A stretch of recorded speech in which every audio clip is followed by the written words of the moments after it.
Hello, my name is Sarah Meek Rogers. I'm the Director of Family Ministries here at Grace Chapel, and I'm so happy to be here with you guys today and talking a little bit about our next chapter of our first book called Just a Little Bit More. It's chapter 21.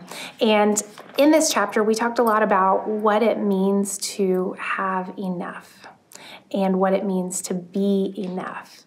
And within the chapter, there was a really poignant description of how people thought what enough felt like, regardless of the spectrum of where you landed as far as how much money you make. It was always about 10% more that we said would feel like enough.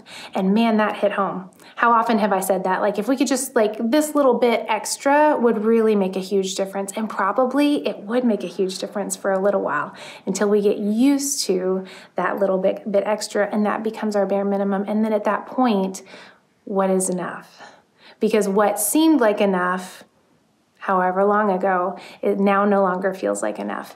And so the idea of us truly living in a scarcity mindset, in that whatever baseline we're at doesn't feel quite like it's going to sustain us or like we're going to make it through wherever we are, because we always need a little bit more. What we're really sitting in is a scarcity mindset. It's not feeling like enough. It's not feeling like the things that we have are enough, or maybe like what we have to offer is enough. This goes all the ways, I think. A lot of times we see this when we're talking about money, when we're talking about possessions, when we're talking about things that we need and have, but also we're talking about our inside sometimes too. How much energy do I have? How much time do I have? How much love and kindness do I have? Is that enough to be able to give to whatever it is that I'm looking for? And so the story that was within the chapter that they talked a little bit about was that of the 5 loaves and 2 fish. And basically it said, this was a miracle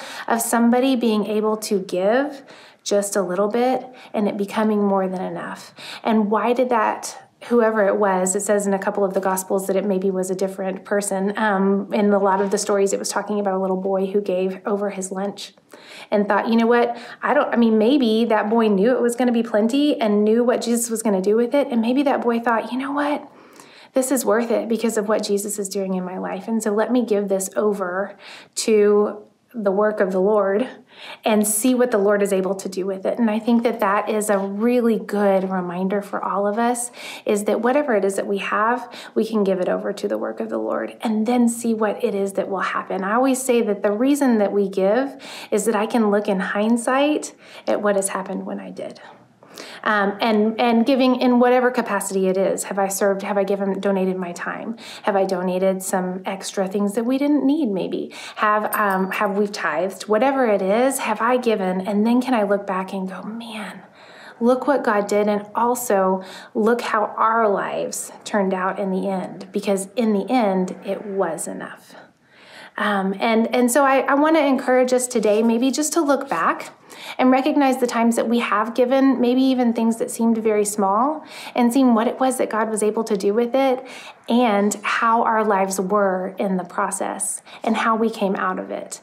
Because I think sometimes that hindsight is very, very 20/20, in that we can look back and go, yeah, that was plenty. Maybe it didn't feel like it at the time, but it certainly was plenty.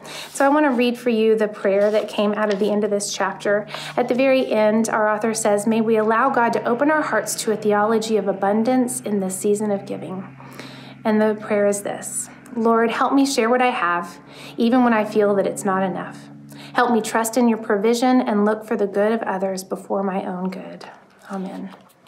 May we go today remembering that you are a child of God, that you are a blessing, that you are enough.